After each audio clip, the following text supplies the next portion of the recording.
सर्वश्रेष्ठी रचनार कबीर देव कबीर साहिब कबीर परमेश्वर जी की असीम रजा से आप सभी परमेश्वर की प्यारी आत्माएं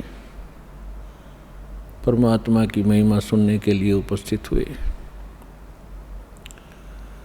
लखबर सूरा जूझ ही लखबर सामदे लखबर यति जहान में तब सतगुरु शरणाले। जो पुण्यात्माएं वर्तमान के अंदर मानव शरीर प्राप्त हैं उनके पिछले पनों की कोई गणना नहीं की जा सकती कि युगों युगों के आपके कितने शुभ संस्कार आपके साथ हैं। उनसे भी पुण्यकर्मी प्राणी वो हैं जो सतलोक आश्रम बरवाला जिला हिसार हरियाणा में पहुंचते हैं, दीक्षा प्राप्त करते हैं। पुण्यात्माओं, हमारे को सतगुरु नहीं मिले, हमारे को आध्यात्मिक टीचर ठीक प्राप्त नहीं हुए, जिस कारण से हम परमात्मा से मिलने वाले जो लाभ होते हैं उनसे वंचित रहे और मानव शरीर को व्यर्थ करके हम संसार छोड़कर चले जाते हैं। आगे चल के ना जाने कितने कष्ट हम उठाया करते थे, उनका हमें ज्ञान नहीं था कि इससे आगे भी कुछ है। अब परमात्मा के इस तत्व ज्ञान से, इसके प्रकाश से हमें वर्तमान का और भविष्य का और भूत की जानकारी होने लगी। भूत की कैसे है, वर्तमान की कैसे है और भविष्य की कैसे हुई। आज कोई दुखी है वो अपने पाप से है, आज कोई सुखी है तो अपने पुण्य से है। ये विधान है परमात्मा का, इस बात को सभी मानते भी हैं। कोई दुखी प्राणी है वो अपने आप ही कहा करता है कि ना जाने मेरा कौन सा पाप आगे अड़ गया। और जो सुखी होते हैं उनके विषय में सभी कहते हैं भाई घने अच्छे कर रखे थे आपने पिछले जन्म में। तो इससे हमें भूत और वर्तमान की जानकारी हुई। भविष्य की जानकारी परमात्मा ने कराई कि कबीर हरि के नाम बिना राजा रसब होवे, मट्टी लदे कुमार के भाई घास न नीरे कोई। परमात्मा ने एक ही एग्जाम्पल ऐसा दिया है जिससे हम सहज में समझ सकते हैं। आम नागरिक राजा को बहुत ही बलशाली मानता है, समृद्ध मानता है। परमात्मा कहते हैं यदि राजा भी भक्ति नहीं करता है परमात्मा की, नेक्स्ट उसकी लाइफ गधे की होगी। अपने आत्मा अब यहाँ समस्या आती रही कि किसने देखा है, फिर वर्तमान के अंदर हमें वो सुख प्राप्त है जिससे हम घने फूल गए और भूल गए कि आगे दुख भी होंगे। और फिर ये बात कहकर छोड़ देते हैं कि देखी जाएगी। तो ये हमारी अध्यात्म ज्ञानहीनता का ही परिणाम था। हमारे सद्ग्रंथ परमात्मा का संविधान है और संविधान की अवहेलना जो लोग करते हैं, आप यहाँ वर्तमान में देख लो, जो संविधान की अवहेलना करते हैं उनको यही दंडित किया जाता है। इसी प्रकार परमात्मा का विधान है, जो उसको तोड़ता है, उल्लंघना करता है, उसको भी दंड प्राप्त होगा। तो उसके विषय में हमने दृढ़ होने के लिए, सच्चाई से परिचित होने के लिए कुछ आधार बनाना पड़ेगा। हमारे सद्ग्रंथ इसका आधार है। उसके पश्चात वो महापुरुष जिनको परमात्मा मिले और परमेश्वर का विधान उन्हें प्राप्त हुआ, और तीसरे नंबर पर उन महापुरुषों ने बताया कि वो परमात्मा कौन है। उस परमेश्वर ने आके स्वयं अपना विधान अपने मुख कमल से बोला, जिसको तत्व ज्ञान कहते हैं, जिसको सूक्ष्म वेद कहते हैं, जिसके विषय में हिंट दिया गया है श्रीमद् भगवद गीता अध्याय नंबर 4 के श्लोक नंबर 32 में। गीता ज्ञान दाता ये ब्रह्म है और परम अक्षर ब्रह्म यानी पूर्ण परमात्मा की वो जानकारी दे रहा है। अपने स्तर का वो ज्ञान श्रीमद् भगवत गीता में अर्जुन को बता ही रहा है। उसके पश्चात वो कहता है कि विशेष जानकारी अध्यात्म मार्ग की परमात्मा स्वयं आके अपने मुख से ज्ञान देता है। उस परमात्मा के मुख से उच्चरित वाणी को तत्व ज्ञान कहते हैं। उसके अंदर धार्मिक यज्ञों की, धार्मिक अनुष्ठानों की जानकारी विस्तार से कही गई है। और चौथे अध्याय के 34वें श्लोक में गीता ज्ञानदाता कहता है कि उस तत्व ज्ञान को तू तत्वदर्शी संतों के पास जाकर समझ। उनको दंडवत प्रणाम करने से, कपट छोड़कर उनकी सेवा करने से वो तत्वदर्शी संत तुझे परमात्म तत्व की जानकारी तथा तत्व ज्ञान का उपदेश करेंगे। तो इससे एक तो ये सिद्ध हो गया कि गीता जी के अंदर वो ज्ञान नहीं है। यदि वो ज्ञान श्रीमद् भगवद गीता में ही होता तो वो कह देता कि उस अध्याय में पढ़ लेना। और इससे ये भी सिद्ध हो गया कि वो परमात्मा अन्य है गीता ज्ञान दाता से, और वही मोक्षदायक है। उसके द्वारा बताया गया ज्ञान जो है वो तत्व ज्ञान है। चौथे अध्याय के 32वें श्लोक में अनुवादकर्ताओं ने एक गलती की है। इसमें एक ब्रह्मणे शब्द है, ब्रह्मणे। इन्होंने ब्रह्मणे शब्द का अर्थ कर दिया वेद, और यही ब्रह्मणे शब्द है गीता अध्याय नंबर 17 के श्लोक नंबर 23 में। वह इन्हीं अनुवादकर्ताओं ने ब्रह्मणे का अर्थ किया है सच्चिदानंद घन ब्रह्म, यानी परम अक्षर ब्रह्म, जिसके विषय में गीता अध्याय नंबर 7 के श्लोक नंबर 29 में गीता ज्ञानदाता कहता है कि जो उस तत्ब्रह्म से, सारे अध्यात्म ज्ञान से और सभी कर्मों से परिचित हो जाता है, वो व्यक्ति केवल जरा और मरण से ही छूटने के लिए प्रयत्न करता है। यानी जरा माने वृद्धावस्था का कष्ट, मरण माने मृत्यु, अर्थात जो यहाँ से जन्म मरण के कष्ट से छूटने के लिए साधना करता है, संसार की कुछ इच्छा नहीं रखता है, वो उस तत्ब्रह्म से परिचित हो चुका है, सारे अध्यात्म ज्ञान से परिचित है और सभी कर्मों से परिचित है। अर्जुन ने 8वें अध्याय के प्रथम मंत्र में पूछा, फिर वो किम तत्ब्रह्म, वो तत्ब्रह्म क्या है? गीता ज्ञानदाता ने 8वें अध्याय के 3रे श्लोक में बताया कि वो परम अक्षर ब्रह्म है, यानी गीता ज्ञानदाता से अन्य है वो। तो हमने अपने इस अध्यात्म मार्ग में आगे बढ़ने के लिए कुछ आधार बनाना पड़ेगा। अब तक हम जिस भी संत या पंथ में गए या उनका कोई अनुभव हमने पढ़ा, उनके तकरीबन विचार भिन्न मिलते हैं, उनकी साधनाओं में बहुत अंतर मिलता। तो गीता अध्याय नंबर 2 के श्लोक नंबर 53 में कहा कि अर्जुन, जिस समय तेरी बुद्धि भ्रमित करने वाले भिन्न भिन्न प्रकार के वचनों से हटकर एक परमात्म ज्ञान पर स्थिर हो जाएगी, तब तू योगी बनेगा। योगी माने भक्त।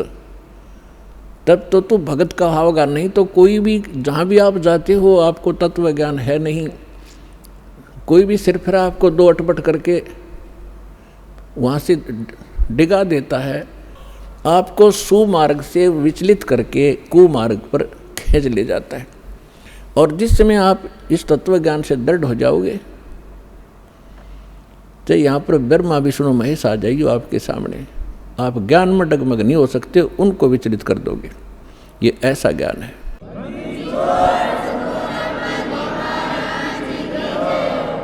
और तभी हम अपनी मंजिल पर पहुंचेंगे। रास्ते में ना जाने कितने ठग मिलते हैं भ्रमित करने वाले, तो फिर हम भ्रमित नहीं होंगे तो हम सुमार्ग पर अपने घर पहुंच जाएंगे, सतलोक चले जाएंगे, सदा हम सुखी हो जाएंगे जहाँ से हम आए हुए हैं। अभी तक हमें यही नहीं मालूम था हम आए कहाँ से हैं, हम यहाँ जन्म और मर क्यों रहे हैं। सारा जीवन हम डिवोट कर देते हैं अपने कोठी और बंगले बनाने में, अपने बच्चों के साथ प्रेम में रहने के लिए। हर एक सेकंड में ना बच्चे रहते हैं, ना वो कोठी रहती है, ना वो बैंक बैलेंस साथ जाता है। साथ जाते हैं वो कर्म पाप के जो सारे जीवन में इकट्ठे करी और भक्ति करी नहीं, नेक्स्ट जीवन उसका बहुत बुरा होगा। तो हमें परमात्मा के ज्ञान से भूत, वर्तमान और भविष्य की जानकारी हुई। अब कोई तो एक ही व्यक्ति है, मानव शरीर सभी का समान है, कर्म में कितना अंतर है। तो ये कर्म किए कब थे? कभी पिछले जन्मों में, भूतकाल के अंदर। तो भूतकाल आज का वर्तमान ही भूतकाल बनेगा और आज के वर्तमान से हमारा भविष्य बनेगा। इसलिए सत्संग में आने से, परमात्मा के तत्व ज्ञान से परिचित हो जाने से प्राणी अपने उद्देश्य को प्राप्त करता है, समझता है कि मनुष्य का उद्देश्य क्या था। तो पुण्यात्माओं, आपको वो सत्संग मिला, सतगुरु मिले। सतगुरु उसे कहते हैं जो सच्चा ज्ञान बतावे और सदग्रंथों पर आधारित हो। इस दास के जितने वचन होंगे उन महापुरुषों की वाणी जिनको भगवान मिले, और वो हमारे प्रमाणित सदग्रंथ होंगे जिनको हम आज तक श्रेष्ठ और सत्य मानते रहे हैं। श्रीमद् भगवद गीता अध्याय नंबर 16 के श्लोक नंबर 23-24 में कहा कि अर्जुन, शास्त्र विधि को त्याग कर जो मनमाना आचरण करते हैं उनको न तो कोई सुख होता है, न कोई सिद्धि प्राप्त होती है, और न उनको कोई गति प्राप्त होती है। और हम इन तीन वस्तुओं के लिए ही भक्ति करते हैं, मोक्ष हो, संसार में हम सुखी रहें, और हमें कुछ सिद्धि प्राप्त हो। सिद्धि माने हमारे कार्य सिद्ध हों। और सत भक्ति के अंदर ये सिद्धियाँ आ जाती हैं, जिन सिद्धियों के आधार से एकाध सिद्धि को प्राप्त करके ये ऋषिजन हमें अपने पीछे लगाए रहा करते थे। तो हमने उन सिद्धियों का प्रयोग नहीं करना, वो आपके इस जीवन काल में ऑटोमेटिकली काम करते रहेंगे। आपके कार्य सिद्ध होंगे, आप पर आने वाली जो बला टलेंगी वो भक्ति की सिद्धि से ही होता है। तो पुण्यात्माओं, सत्संग में आने से प्राणी को ज्ञान होता है परमात्मा का विधान सुनने से। मानुष जन्म दुर्लभ है, ये मिले न बारंबार, जैसे तरवर से पत्ता टूट गिरे वो बहोर न लगता डार। मानुष जन्म पाके जो नहीं रट हरि नाम, जैसे कुआ जल बिना फिर बनवाया क्या काम। कबीर राम रटत कोड़ी भलो, चू चू पड़े जो चाम, वो सुंदर शरीर किस काम का, भाई जा मुख नाही नाम। कबीर जिव्या तो वाहे भली, जो रटे हरि नाम, नहीं तो काट के फेंक दियो, मुख में बलो न चाम। परमात्मा की जानकारी मनुष्य जीवन का उद्देश्य सत्संग से ज्ञान होता है, और अभी तक हमें सत्संग मिला नहीं। जिन महापुरुषों को हम विद्वान मानते थे उनको अध्यात्म मार्ग का कुछ भी ज्ञान नहीं था, वो केवल संस्कृत भाषा जानते थे।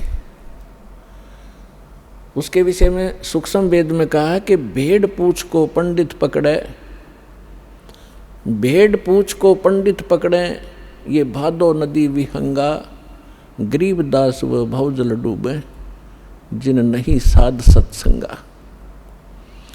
परमेश्वर कबीर साहब कहते हैं, कबीर इस संसार को समझाऊं कै बार, और पूछ पकड़ के भेड़ की, ये उतरा चाव पार।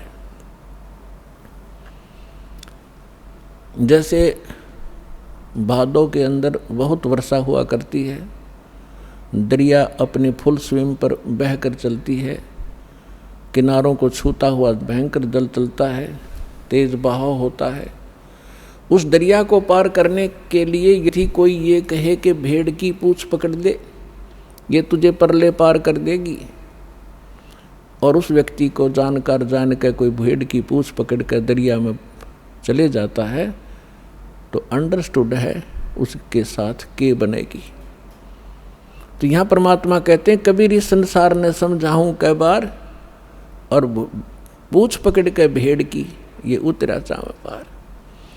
इसी बात को आदरणीय गरीबदास साहिब जी जो परमात्मा से परिचित हुए, सचखंड देखा, सतलोक गए, फिर वापस आए, परमात्मा से प्राप्त उस तत्व ज्ञान के आधार से कहते हैं कि भेड़ पूछ को पंडित पकड़े, ये भादो नदी विहंगा, गरीबदास व भवजल डूबे, जिन नहीं साध सत्संगा।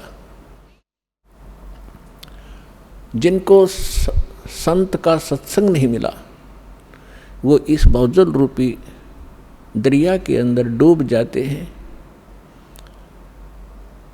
और जो साधनाएं आप कर रहे थे वो भेड़ की पूंछ पकड़ा रखी थी, श्राद्ध निकाल दो, तेरहवीं कर लो, फिर फूल चुग लो, इससे काम लगा रखे थे हम। भक्ति के आसपास भी नहीं पहुँचे थे, कहीं नामो निशान नहीं था भक्ति का। फिर कोई ज़्यादा ही श्रेष्ठ समझते थे, हरे राम हरे कृष्ण, सीताराम राधे श्याम, राधे राधे श्याम मिला दे, ये गीत गाते रहे। इससे भी कोई ज़्यादा ऊंचे उठे, वो कहते हैं ओम नाम सबसे बड़ा, इससे बड़ा ना कोई, ओम नाम का जाप करे शुद्धात्मा होए। तो ये अधूरा ज्ञान था, यह भेड़ की पूंछ थी। हमने जाना है सत्यलोक में, जहाँ हम पहले रहा करते थे, और जहाँ हमें सर्व सुख प्राप्त होगा, जिसकी खोज हम यहाँ कर रहे हैं इस गंदे लोक में। इस पृथ्वी पर और काल ब्रह्म, जिसका ओम नाम है, ये ब्रह्म है। इससे ऊपर दो शक्तियाँ और हैं ब्रह्म से ऊपर, एक पर ब्रह्म, एक परम अक्षर ब्रह्म। इन्हीं को अन्य शब्दों में कहते हैं, जैसे ब्रह्म को कहते हैं सरपुरुष या सरब्रह्म। श्रीमद् भगवद गीता अध्याय नंबर 15 के श्लोक 16 और 17 में इन तीन पुरुषों की, तीन प्रभुओं की जानकारी है। हमारे जो गुरु थे, हमारे ऋषि महर्षि थे, ये हमारे सदग्रंथों अपने सिलेबस से परिचित नहीं थे, ये खाक टीचर थे। जो टीचर अपने सिलेबस से परिचित नहीं है वो टीचर नहीं है, वो लोक वेद सुनाया करते थे। और जिस आधार से हमने, हमारे पूर्वजों ने जीवन नाश कर दिए, आज वो पशु पक्षी भूत योनियों में भोग रहे हैं। और अब उनको राहत दिलाने के लिए कहते हैं श्राद्ध निकाल दो, फलान कर दो। अब वो मनमाना गधा बन रहा हो और यहाँ उसके श्राद्ध निकाल रहे हैं, ये कोई बात हुई? हम शाने नहीं थे, हमें ज्ञान नहीं था, तो परमात्मा ने दया बख्शी है, आपको शिक्षित किया, और शिक्षित करके फिर दास को इस ज्ञान से युक्त किया। उससे पहले आपके लिए ये इंस्ट्रूमेंट बनवाए ताकि ये बच्चे घर बैठे समझ सकें, सदग्रंथों को रूबरू कर किया जाए। अभी तक हम शिक्षित ना होने से एक सिरफरा 4 वाणी 4 श्लोक गीता या वेद के घोट लेता, हम उसके मुंह की तरफ देखते रहते, बड़ा विद्वान है, वाह भाई वाह, बड़े संस्कार जानता है। भाषा का जानना अलग चीज़ है, अध्यात्म का जानना ये विशेष ज्ञान है। तो जो प्रसंग चल रहा था कि जब तक हम अपने सद्ग्रंथों से परिचित नहीं होंगे तब तक हमें विश्वास नहीं होगा कि सचमुच हम जो सुना करते थे वो सत्य था या असत्य था। क्योंकि आज हम शिक्षित हैं, सद्ग्रंथ हमारे पास हैं, जिनके ऊपर आज तक हम लाखों वर्षों से आधारित रहे हैं, और आज वही हमें क्या संदेश दे रहे हैं तो एक मिनट में समझ जाओगे, क्योंकि परमात्मा ने आपको शिक्षित बनाया है। तो यहाँ समस्या हमारे सामने यही अड़ी रही कि हम स्वयं परमात्मा के ज्ञान से परिचित न होने से ऐसे ही भटकते रहे, किसी ने जो मार्ग दिया उसी को हम जाप करने लगे। तो यहाँ 3 पुरुष हैं, एक सरपुरुष, सरब्रह्म भी कहते हैं इसी को, दूसरे शब्दों में इसको ईश कहते हैं। ईश, ईश्वर, परमेश्वर, ये 3 अलग अलग प्रभुओं की जानकारी है। ब्रह्म, परब्रह्म, परम अक्षर ब्रह्म, इन्हीं को अन्य शब्दों में सरपुरुष, अक्षर पुरुष, परम अक्षर पुरुष या परम अक्षर ब्रह्म कहो। जो तीसरे नंबर का परमात्मा है वो है सबके लिए पूज्य इष्ट रूप में। और बाकी जितने भी ये प्रभु हैं, स्वामी हैं, पहले आपको थोड़ा सा डेफिनेशन ऑफ गॉड बताएंगे कि परमात्मा की परिभाषा क्या है। हम जैसे गणेश जी को भी देव कहते हैं, गणेश देव, ब्रह्मा जी को भी हम भगवान कहते हैं, विष्णु जी को भी भगवान कहते हैं, शंकर जी को भी हम देव कहते हैं, महादेव कहते हैं। फिर ब्रह्म को भी हम भगवान कहते हैं, जिसको निराकार निर्गुण कहा करते थे हमारे गुरु। तो ये सभी प्रभु हैं, ये सभी स्वामी हैं। जैसे एक तहसीलदार जी को भी साहब कहते हैं, एक डिप्टी कमिश्नर को भी साहब कहा जाता है, कमिश्नर भी साहब कहलाता है, और मंत्री जी को भी साहब कहते हैं, मुख्यमंत्री जी को भी हम साहब कहते हैं, प्रधानमंत्री जी भी साहब कहलाते हैं, और राष्ट्रपति जी भी को भी हम साहब ही कहते हैं। साहब जैसे हम देव कहते हैं, देव कहो, राम कहो, साहिब कहो, हम सच साहिब कहते हैं। जैसे हम कभी विशेष मूड में होते जब कहा करते हैं सच्चे मालिक, सच्चा मालिक कहो, सत्य साहिब कहो। साहब माने भगवान, सत्य माने सच्चा, अविनाशी। तो ये सभी साहब हैं, लेकिन अपने अपने सत्र के साहब हैं। तहसीलदार एक तहसील के अंदर उस सत्र का मालिक है, और इसी प्रकार अन्य जानो, मंत्री अपने एक स्टेट के अंदर एक विभाग का स्वामी है, मालिक है, साहब है। इसी प्रकार मुख्यमंत्री एक राज्य का साहब है, प्रधानमंत्री कई राज्यों के ऊपर मालिक है, साहब है। ऐसे राष्ट्रपति जी को जानो। तो इसी प्रकार ये जितने भी देव हैं अपने सत्र पर ये आदरणीय हैं। जैसे तहसीलदार जी है, उसको भी आप प्रणाम कीजिए, आदर से व्यवहार कीजिए, वो भी आपका काम करेगा। और इसी प्रकार मंत्री जी हैं, मंत्री जी का भी सत्कार कीजिए। यदि आपका प्रधानमंत्री जी के साथ संपर्क है तो ये कहने की आवश्यकता नहीं, ना बताने की, कि नीचे के साहब फिर कितनी आसानी से काम किया करते हैं, करना तो उन्होंने ही है। तो आज आपका मेल उस समर्थ शक्ति से हो चुका है, और जो उस समर्थ शक्ति की शरण में आ जाते हैं, फिर नीचे के जितने भी राम हैं, जितने भी ये देव हैं, आपके काम को बहुत आसानी से करते रहे। करना इन्होंने ही है, क्योंकि यहाँ की एक व्यवस्था बना रखी है। जैसे आपको सबसे पहले या मंत्र जो दिए जाते हैं वो उन्हीं साहबों के दिए जाते हैं। इस स्टेट के साहब हैं ये। इसके साथ साथ आपको उस परम पिता परमात्मा की भी भक्ति दी जाती है, जिसके साथ होने से ये साहब आपको बहुत आसानी से लाभ देते हैं। इनके ये मूल मंत्र हैं, ये इनकी पूजा नहीं है।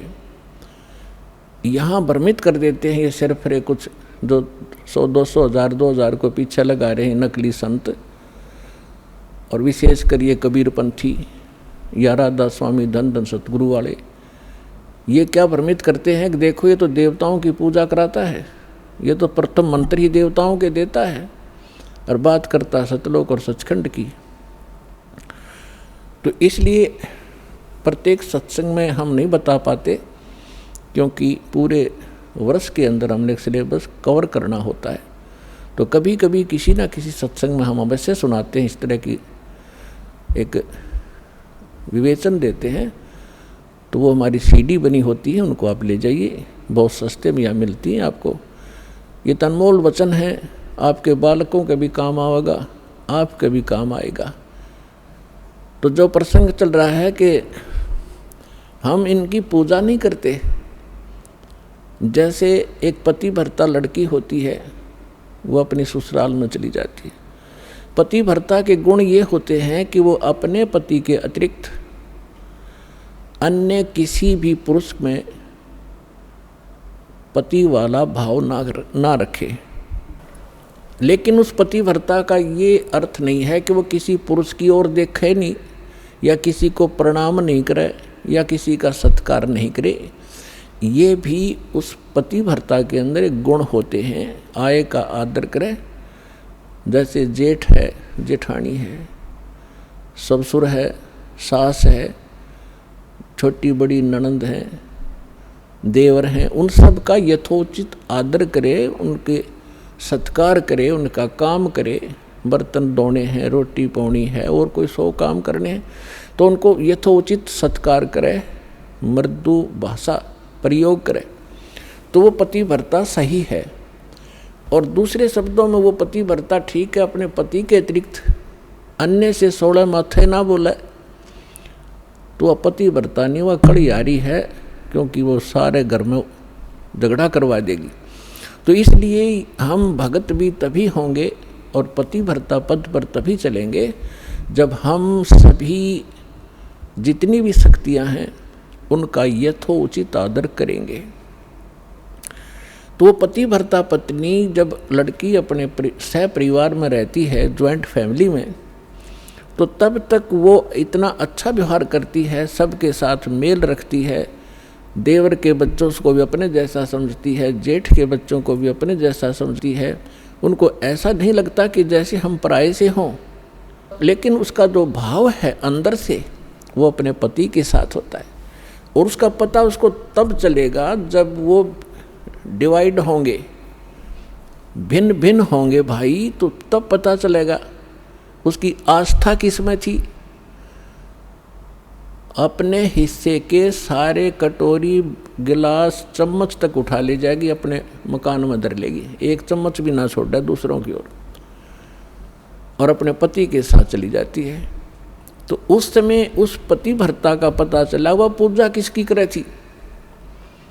तो इसी प्रकार हम यहाँ एक सह परिवार है हमारा, ये ब्रह्मा विष्णु महेश, ये देव हैं और यहाँ के अधिकारी हैं। ये एक विभागीय मिनिस्टर हैं इस एक ब्रह्मांड के अंदर। ब्रह्मा जी रजोगुण विभाग के, विष्णु जी सतोगुण विभाग के और शंकर जी तमोगुण विभाग के। और इन अन्य जो देव हैं जैसे गणेश जी हैं, दुर्गा जी है, इनके भी हमारे इस अध्यात्म मार्ग में बहुत सहयोग है। अब इनका जैसे हमने अपने सतलोक जाना है, सब लोग जाना है, जैसे हम विदेश गए हों और हमने अपने देश में आना है और वहाँ हम कोई ऐसा बिजनेस व्यापार कर रहे थे, किसी कारण से हमारा वहाँ नुकसान हो गया, बिजली का कनेक्शन कट गया, टेलीफोन सुविधा बंद होगी, गैस की बंद होगी, तो हम कंगाल हो गए। असुविधाएं, हमारे सब सुविधाएं समाप्त हुई, हम महा दुखी हुए। और वहाँ से आप निकल नहीं सकते जब तक उनका सारा लोन क्लियर नहीं कर लोगे, आने नहीं देंगे, आपको नो ड्यू सर्टिफिकेट नहीं मिलेगा।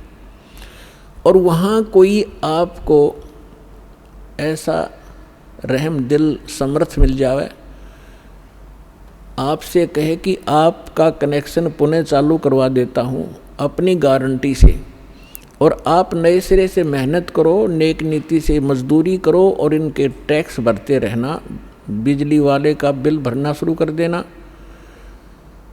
टेलीफोन वाले का कनेक्शन करवा देता है और उसका मेहनत मजदूरी करके अपना बिल भरना शुरू करो। वो सुविधाएं प्रारंभ हो जाएंगी और फिर से वो धनी हो करके और सब कर्जे से मुक्त हो करके और बची हुए धन को साथ लेकर के स्वदेश आ सकता है।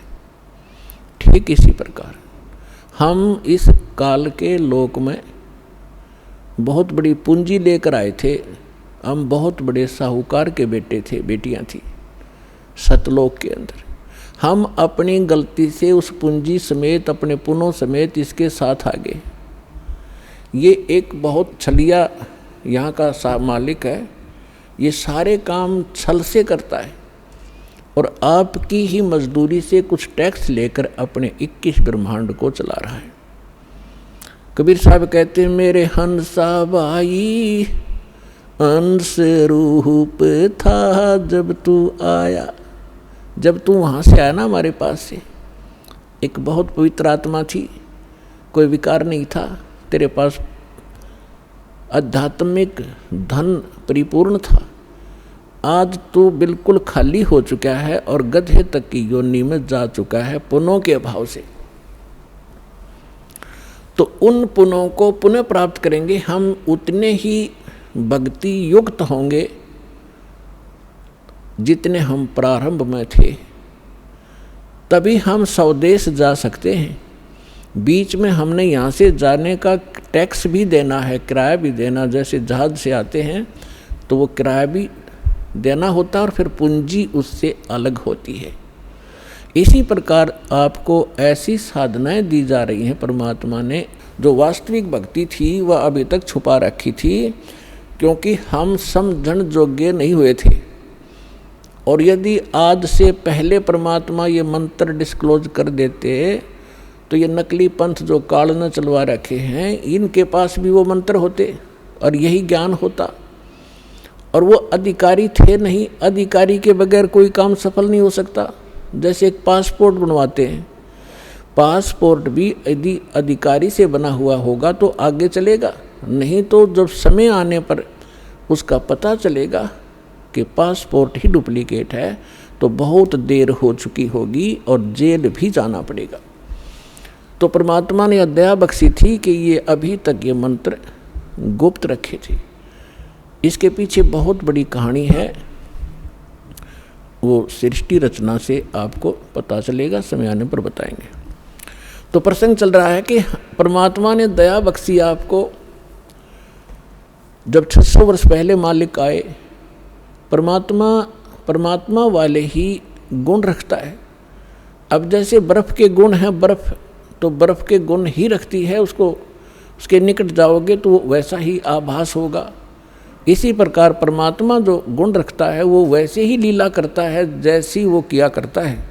और उस परमेश्वर ने 600 वर्ष पहले जो लीलाएं की थी वही जानकारी हमारे सदग्रंथों से मिलती है कि परमात्मा जब पृथ्वी पर आता है, यथार्थ ज्ञान स्वयं अपने मुख कमल से कवियों की तरह कविताओं से, लोकोक्तियों के माध्यम से, शब्दावलियों के माध्यम से वो ऊंचे स्वर में बोल बोल कर उच्चारण करता है। और एक प्रसिद्ध कवियों में से भी वो एक होता है, लेकिन वो होता है परमात्मा। और वो परमात्मा अपना यथार्थ ज्ञान स्वयं ही देता है।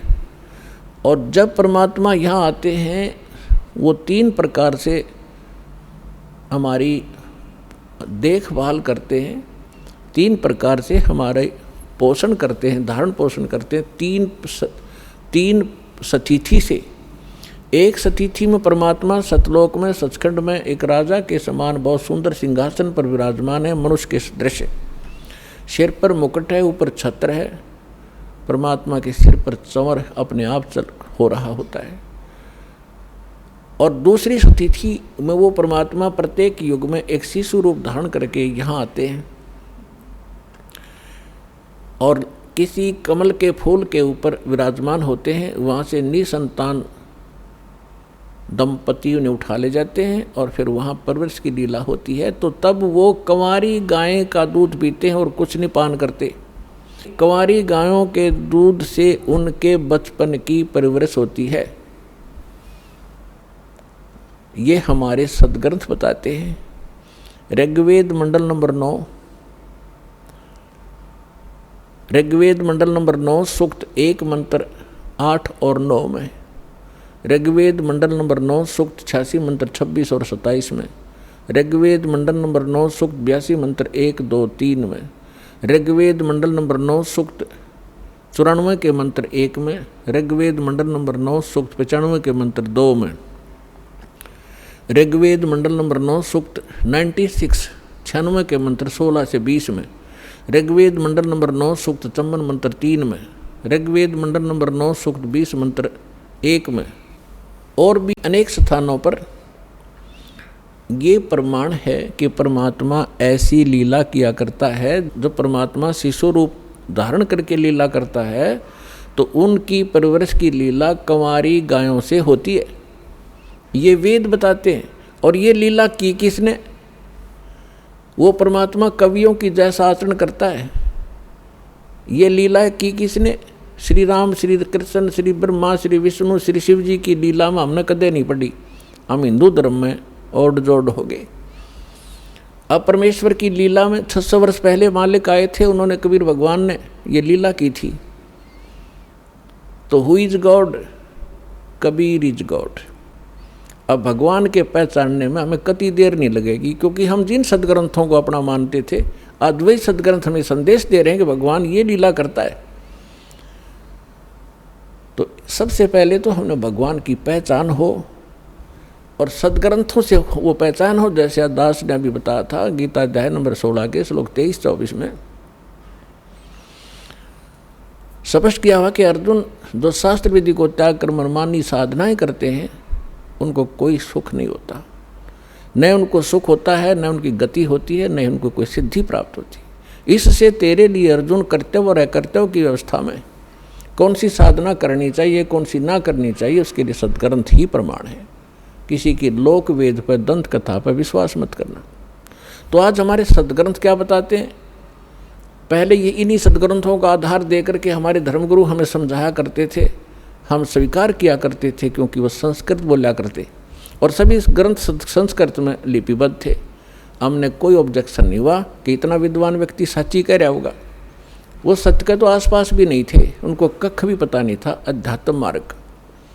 आज तक इन ऋषि महर्षियों को, आज तक उन महापुरुषों को छोड़ के जिनको भगवान मिले या परमात्मा के ज्ञान के अतिरिक्त, अब वर्तमान में इस दास के अतिरिक्त इस 21 ब्रह्मांड में कोई अध्यात्म ज्ञान से परिचित नहीं है।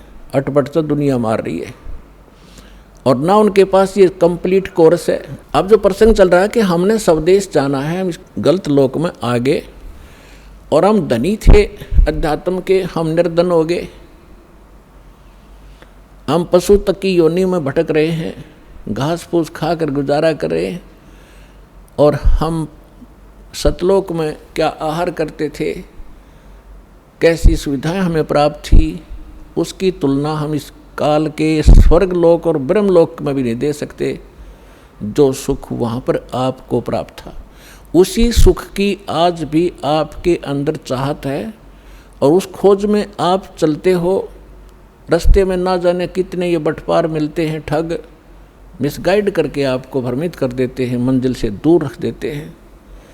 फिर आप जब अध्यात्म मार्ग से सुखी नहीं होते हो, क्योंकि साधना शास्त्र अनुकूल ना होने से परमात्मा से लाभ नहीं मिलता, जिस कारण से आप फिर स्वयं धनी बनने के लिए अपनी बुद्धि प्रयोग करने लगे, कोई मिलावट करने लगा, कोई रिश्वत लेने लगा और कोई अन्य तरीके अपना के। तो ये तरीका सुखी होने का नहीं, ये तो महादुख प्राप्त कर लिया हमने। बुरे काम करे, पाप बने और उन पापों के आधार से जो धन संग्रहित किया वो यहीं रह गया और हमारे साथ वो पाप गए जो उस धन जोड़ने में या सुख प्राप्त, नकली सुख प्राप्त करने में हमने पाप इकट्ठे किए थे। तो जब तक हम पाप मुक्त नहीं होंगे तब भी वहाँ नहीं जा सकते, क्योंकि जब तक अपराधी प्राणी है वो जेल में रहता है। अपराध मुक्त होगा तभी वो जेल से छूटेगा। तो पहले परमात्मा आपके उन पापों का नाश करेगा जो आपके संचित हैं, पहले के इकट्ठे किए हुए, और दूसरे फिर आपको ऐसी विधि बताई जाएगी कि उससे वर्तमान के अंदर भी जो आपके भविष्य में जो दुख आएंगे, जो आपके प्रारब्ध के अंदर लिखे हुए हैं। प्रारब्ध माने किस्मत। प्रारब्ध को वैसे डिफाइन करने के लिए इस प्रकार बताते हैं कि पिछले जन्म जन्मांतर के आपके पुण्य और पाप संग्रहित हैं, उनमें से आपकी एवरेज रेशो लेकर जिसके पाप गणे इकट्ठे हैं उसमें से उसी रेशो से पाप ज़्यादा ले लिए, और जिसके पुण्य थोड़े हैं उसी रेशो से पुण्य ले लिए। तो यहाँ जिसको आज दुख गना है वो पूर्व जन्म में उसके पाप गने हैं, उन संचित कर्मों में से कुछ लेकर के दोनों पुण्य और पापों में से आपकी किस्मत बना कर भेज दिया। अब आपके प्रारब्ध में, आपकी किस्मत में यदि वो पुण्य है, जब तक आपके पुण्य अधिक हैं, पुण्य चलेंगे, तब आप कोई भक्ति करते रहना या ना करना, चाहे आप चोरी करना, डाके मारना, चाहे हिंसा करना, आप सुखी दिखाई दोगे आम जनसाधारण को कि इतना पापी आदमी और फिर भी सुखी। तो ये काल का जाल है, समझना पड़ेगा आपने। तो अन्य व्यक्ति जो आस्तिक हैं वो भी नास्तिकता की ओर चल पड़ते हैं उनको देख के। तो इस ज्ञान के आधार से आपने अपना मन रोकना पड़ेगा कुमार्ग पर जाने से। ये सहारा देगा आपको ये तत्व ज्ञान। और जिस समय उस व्यक्ति के पुण्य क्षीण हो जाएंगे, फिर पाप का दौर चलेगा, फिर देखना उसकी कैसी दुर्गति होगी, और फिर उसके पास समय बहुत कम होगा, और कहीं वो समाधान के लिए जाएगा तो ये नकली संत मिलेंगे, उनसे करवा कर जंतर मंत्र लेकर नाम दीक्षा, आखिर में वो मर ही जाएगा उस दुर्गति के साथ। और जब हम सत्साधना करेंगे, परमात्मा हमें मिलेंगे, सतगुरु मिलेगा, सतगुरु हमें फिर वो सत्य ज्ञान देगा, सत्साधना देगा, जिससे आपके पाप नाश होंगे। अब आपके प्रारब्ध में जैसे आप दुखी हो तो पाप से हो, सुखी हो पुण्य से हो, अंडरस्टूड है। इस बात को आम व्यक्ति थोड़ा सा भी धार्मिकता के अंदर रुचि रखता है उसको पता है कि पाप से दुख होता है और पुण्य से सुख होता है यहाँ का। अब जब तक आपके पुण्य चलेंगे तो आप सुखी नजर आओगे, और ये पुण्य पहले की संग्रहित कमाई है आपकी। जैसे इन्वर्टर आज सबके घर हो रहा तकरीबन, नहीं जानकारी ज़रूर है सभी ने। उसके अंदर बैटरियां होती हैं, उनको चार्जर के माध्यम से लाइट में बिजली में लगा कर चार्ज किया जाता है, तो बैटरियों के अंदर वो एनर्जी स्टोर हो जाती है। और फिर बेशक वो इन्वर्टर से चार्जर हटा दिया जाए, फिर भी उन इन्वर्टर से बैटरी बल्ब भी जग रहे होते हैं, ट्यूब भी जग रही होती है, कूलर भी चल रहे होते हैं, वो अपनी सुविधा दे रहा होता है। तो वो व्यक्ति ये सोचता है कि सारे सुविधाएं प्राप्त हैं, लेकिन जब उसकी चार्जर ठीक नहीं है तो वो बैटरी एक दिन एकदम डाउन होंगी और डिस्चार्ज हो जाएगी, फिर उसको कोई सुविधा नहीं प्राप्त होगी। ठीक इसी प्रकार जो पूर्व जन्म के पुण्यकर्मी प्राणी हैं, उन्होंने पूर्व जन्मों में वह बैटरी चार्ज कर रखी है, कभी चार्जर ठीक लग गया। क्योंकि परमात्मा जब आते हैं, परमेश्वर 600 वर्ष पहले आए थे, भगवान कबीर साहब जी आपको चार्ज कर गए थे, आशीर्वाद से आपको मंत्र दे के, अमृतवाणी सुना के। उस समय कबीर भगवान के 64 लाख शिष्य हुए थे, 64 लाख शिष्य, एक दानक के, एक जुलाहे के, एक मजदूर आदमी के, और जो संत भी महसूस नहीं हुआ था, क्योंकि हम संत समझते थे जो या तो पंडित हों या बड़ी गुफाओं में बैठे हों जटा हो बड़ी बड़ी, या मूंड मुंडा रखा हो, लाल पीले कपड़े पहन रखे हों, तो उन महापुरुषों को तो हम संत मान्या करते। अरे एक हमारे जैसा मजदूर, एक कपड़ा बुनने वाला, एक धानक, और उसके 64 लाख से सोना,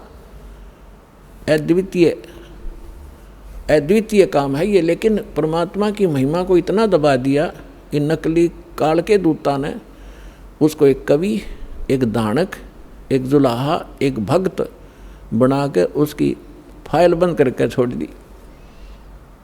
अब उस लाल की गिठड़ी दास ने खोली और आपको पहचान बता दिया, लाल ये होता है, इतनी कीमत है।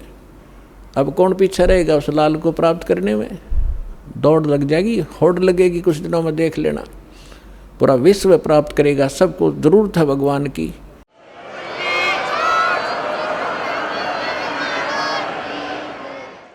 भटक रहे हैं, दुख पा रहे हैं, भक्ति भी कर रहे हैं। तो 64 लाख से सोए थे उस समय परमात्मा ने अपने आशीर्वाद से अपनी वाणी सुना सुना के प्रथम मंत्र दिया, बस वो शेष 2 मंत्र नहीं दिए थे परमात्मा ने। तत् और सत ये गुप्त रखने थे। सतनाम नहीं दिया भगवान ने आपको। क्यों नहीं दिया? क्योंकि आप उस समय परमात्मा के पहचानने योग्य नहीं थे। और परमात्मा ने उस समय कहा था कबीर साहब ने कि 5500 वर्ष जब कलयुग बीत जाएगा धर्मदास, तब मैं दोबारा आऊँगा और सारे जितने भी नकली पंथ हैं या हम जितने भी मानव धर्मों में बट गए हैं, इनको ऐसा ज्ञान दूंगा ये ऑटोमेटिकली एक हो जाएंगे। पहले एक थे, एक से अनेक हो गए, अब इस ज्ञान से ये फिर एक होंगे और पूरा विश्व ये भक्ति करेगा और सबका कल्याण होगा जो मर्यादा में रहेंगे।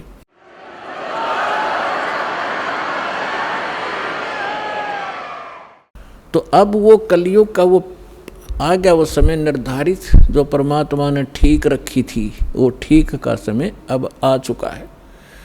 और इसलिए परमात्मा ने ये यथार्थ ज्ञान और ये सारे नाम आपके रूबरू करवाने का आदेश दास को दे दिया। तो उस समय परमेश्वर ने आपकी बैटरी चार्ज करी थी और वो बैटरी चार्ज करके आपके अभी तक उसी चार्ज से आपको मनुष्य जीवन प्राप्त होते हुए आ रहे हैं। परमात्मा के विधान में है कि 2 प्रकार से मानव शरीर प्राप्त होता है। एक तो पिछली भक्ति की कमाई से कंटिन्यू आपको 10, 20, 50, 100 मनुष्य जन्म भी हो सकते हैं, इससे अधिक भी हो सकते हैं। वो आपके संग्रहित उस बैटरी चार्ज पर डिपेंड करता है कि किसने कितनी कर रखी है। लेकिन उन मनुष्य जीवन के दौरान यदि सत भक्ति यानी फिर चार्जर नहीं लगा तो फिर कोई लाभ नहीं होगा। फिर 84 लाख योनियों का आपको दंड भोगना पड़ेगा। अब दूसरी प्रकार का जो जन्म होता है वो होता टर्न वाइज। एक नंबर आधार से आपको परमात्मा ने विधान बनाकर छोड़ दिया था इसके लिए कि एक मानव शरीर प्रत्येक जीव को अवश्य प्राप्त होगा। 84 लाख प्रकार के कुत्ते, गधे, सूअर की योनियां भोग के और फिर एक मानव शरीर आप उस प्राणी को अवश्य प्राप्त होता है। तो कुछ तो ऐसे मानव शरीर प्राप्त प्राणी हैं जो टर्न वाइज मानव शरीर प्राप्त है, और एक वो हैं जो पिछले बैटरी चार्ज थी, उस पिछले संस्कारों से मनुष्य जीवन कंटिन्यू आ रहा है आपका। तो जिनका जो पिछले जन्म में मनुष्य से ही मनुष्य जीवन प्राप्त किया है, आज उनके अंदर भक्ति की कसक ज्यों की तो है और वही पुण्यात्माएं भटक रही हैं भगवान के लिए। तो परमात्मा की चाह में वही चलती हैं क्योंकि उनके अंदर वो कसक विद्वान रहती है, वो भूल नहीं पड़ती उनको। तो कोई तो बचपन से ही कोई ना कोई व्रत रखने लग जाता है, परंपरागत साधनाएं करते हैं, फिर जैसा भी कोई चलता फिरता भी कोई मार्गदर्शक मिल जाता है वो भी स्वीकार कर लेते हैं। फिर संतों के पास जाते हैं, सुनते हैं कि भाई गुरु बिन मोक्ष नहीं होता। फिर उन संतों के पास भी वही पुण्यात्माएं जो पूर्व जन्म से मानव शरीर से ही आए हैं वही भटक रहे हैं, उनके अंदर चाह है, कसक है भगवान की, वही इन धार्मिक स्थलों पर जा रहे हैं, वही इन नकली संतों का फंस गए। अब ये दो प्रकार से मानव शरीर प्राप्त होता। तो 600 वर्ष पहले आप जी परमात्मा के संपर्क में रहे थे, आपने चार्जर ठीक लगाया था, और उसके कारण आज तक आप मनुष्य शरीर प्राप्त करते हुए आ रहे हो, और आपके अंदर आज भी चाह है भगवान की, तो पीछे आप मानव शरीर से आए हैं।